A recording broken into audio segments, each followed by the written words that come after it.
Harold Baines and Lee Smith elected to the Hall of Fame.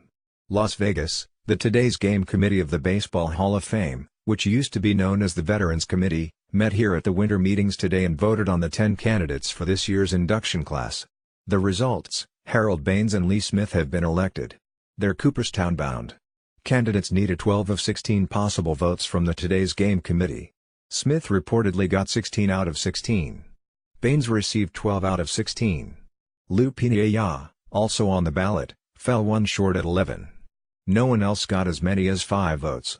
Baines played for 22 seasons, amassed 2,866 hits and made the All-Star game 6 times. He was a fantastically consistent hitter, posting an OPS plus of 108 or greater every single season between the ages of 22 and 40. He was also a durable player, not missing a whole heck of a lot of time to either injury or ineffectiveness until his late 30s. Even then he managed to hang around until he was 42 years old. In the early part of his career, with the Chicago White Sox, he was the star of the team and the face of the organization. Smith was one of the first of the single-inning closers, setting the standard for what we now think of as the best relievers in the game. He was big and intimidating. He threw hard. And when it was all said and done, he held the all-time record for saves with 478 upon his 1998 retirement. He's now third behind Mariano Rivera and Trevor Hoffman in that category. He led the league in saves 4 times and led the league in games finished 3 times.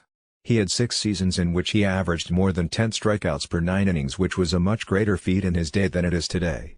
Baines and Smith certainly have had their supporters over the years, but it's not unfair to say that their election is at least something of a surprise. For all of the pros in Baines' column as listed above, it has to be said that Baines will be one of the weaker inductees in some time. He led the league in exactly one offensive category in his long career, slugging percentage in 1984. He was rarely a top 10 finisher in the most important offensive categories. His highest finish in MVP balloting came in 1985 when he came in 9th.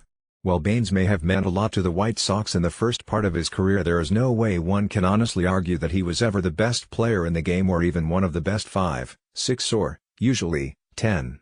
His failure to rank highly in hitting categories is especially notable given that over 1,600 of his 2,830 career games came at DH. He was certainly not thought of as a Hall of Famer by the men and women who covered him during his day. He was on the ballot 5 times and never received more than 6.1% of the vote. He fell off the ballot in 2011 when he received 4.8%. Smith was a stronger candidate by most measures. In addition to helping transform the role of relief pitchers in the game, he did end his career as the all-time leader in the statistic that, for better or worse, defines closers. The Bull likewise thought more highly of him, leaving him on the ballot for a full 15 years, at times gaining over 50% of the vote. No matter what one may say about their cases now, however, the vote is in and each of them will be Hall of Famers come next July. Not making the cut were the other 8 nominees: Albert Bell, Joe Carter, Will Clark, Orel Hershiser, Davey Johnson, Charlie Manuel, Lupini Aya, and George Steinbrenner.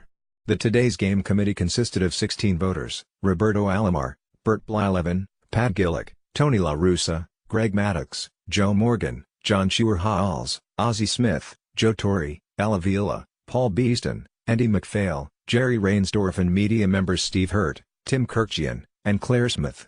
Hall of Fame Weekend 2019 will be held July 19th to 22nd, with the induction ceremony on Sunday, July 21st. Inductees voted in by the Baseball Writers Association of America will be revealed on January 22, 2019. Bob Nightingale of USA Today reports that the Giants have made first baseman available in a trade and says that several teams have expressed interest in him.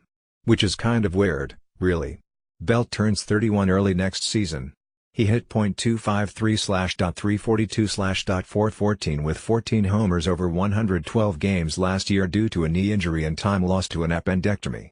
He has a history of concussions and has averaged only 115 games over the last 5 seasons. Oh, and makes $48 million over the next 3 years. Yes, he could be a very useful player if healthy, but taking on that kind of money, even a part of that money, when many very affordable first base/DH options are out there on the market, makes little sense to me. As good as Belt?